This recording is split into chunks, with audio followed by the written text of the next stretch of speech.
Hi, I'm Taryn Sher. Today I'd like to take you through some Pilates progressions.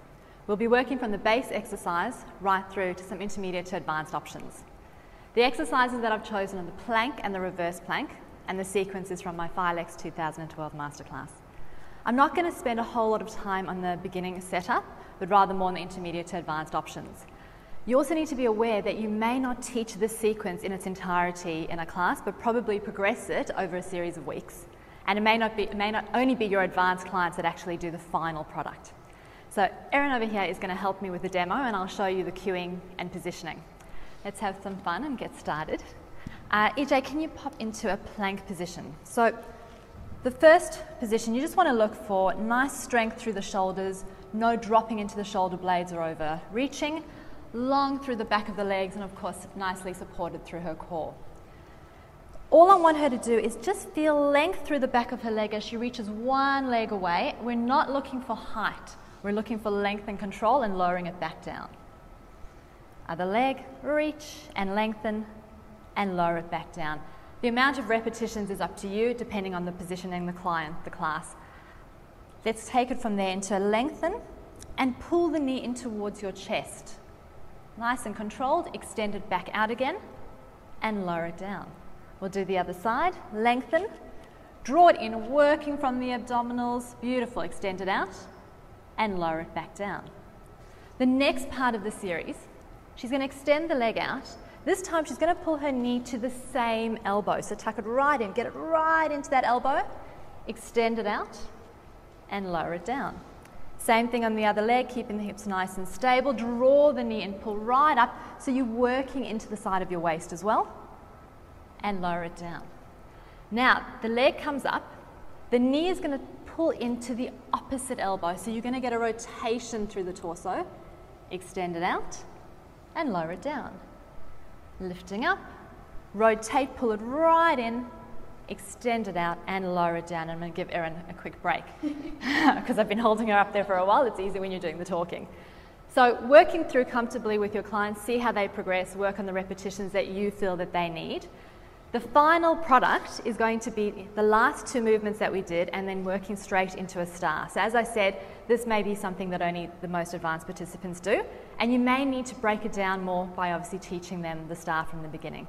I just want to give you the repertoire here as well. So extending the leg out, it's going to tuck into the same side, extend back out again without touching the floor. Twist around and pull into the opposite elbow, extend it, and then Erin's going to rotate towards me and open up into a star. Beautiful, coming back down with control, and we're going to do it on the other side.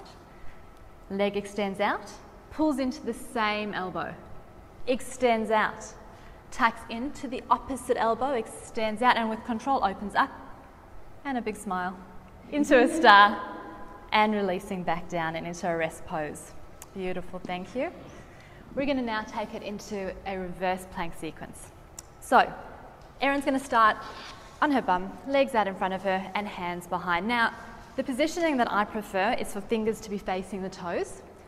I'm happy for fingers to be facing out to the side. A lot of clients like their fingers to be facing backwards because they feel that there's less pressure, but once you go up, it actually will increase the pressure on the wrist. So, fingers facing toes, hands slightly wider than your hips. And same thing, we're going to work through just a basic reverse plank, extending all the way up. Beautiful, watching alignment and then releasing back down. If you need to do modifications for this, people can go down to their elbows, work with bent knees. Now from here, same thing as with the basic plank, you want to extend but you're not looking for height. One leg's going to lift up, lengthening away and lowering it back down, keeping the pelvis nice and stable. Second leg lifts up, releasing back down and lowering back down to the floor. Depending how strong your clients are, you can work up to 6, possibly 8 repetitions of those, otherwise keep it 2 and back down. The next part of the movement we work into a tuck. So we start off with the reverse plank, lifting up, and then being aware that you've got to pull from the abdominals, tuck right back through, trying to get your bum back between your hands. With control, push back out, lift. No, not the leg yet, just the bum down. Sorry. We'll do one more of those, lifting up. Inhale to prepare. As you exhale, scoop through. Inhale to push away and lift, and then just lower back down. All right, let's put those two together. Inhale to prepare. Exhale, she was 2 steps ahead of me. Lifting all the way up, hold it at the top, inhale. Exhale, tuck, and push through and lift one leg, and go back through, and push through and lift the other leg. 2 more times, tuck through, and lifting up, and tucking through, and lifting and extending, and releasing back down. You can work that as a double breath sequence. You can exhale to go through, hold it for the inhale, and exhale again for the kick, but that will also have to be decided depending on your level of participants. Hi, I'm Taryn Sher. Today I'd like to show you how to take some basic Pilates moves and work them into a slightly more complex series. The 2 movements are a 4-point kneeling and a lunging hip flexor stretch. So let's get started with a 4-point kneeling. In the basic position, you just want to work clients with their wrists directly underneath their shoulders and the knees directly underneath the hips. It's really nice to sometimes get clients to do a gentle tuck and an arch just through the lumbar spine until they find their neutral positioning. Draw up gently through the core and strong through the shoulders. First part of the movement, you want to just dig the toes into the floor and feel the lift coming from the abdominals rather than from the quads. Just float the knees an inch or so off the floor and releasing that back down. What you want to watch for is that breath holding and also that client's not lifting too high off the floor. Second part, dig the toes in, lift the knees, and then all you're going to do is shift the weight slightly to one foot and lift the other foot just off the floor. Release that down, and then the other side. What tends to happen as soon as people lift their one foot, their other knee pops straight up. So it does make it a lot easier, and that's something that you want to watch out for. From there, we move into lifting the knees off the floor and extending that leg out the back, keeping the alignment, head nice and long, bring it back in and lower down. Same thing on the other side, lifting up, extending out behind, bring it back in and lower down. Moving on from there, we lift up, we extend the leg out and we just take it into a tuck and a reach. Tuck and a reach. And once your clients are comfortable, start adding some flexion and extension into that movement. Watching that you're keeping that underneath leg nice and low and that people are not throwing themselves into the movement, but rather keeping it really strong and supported through the flexion and extension.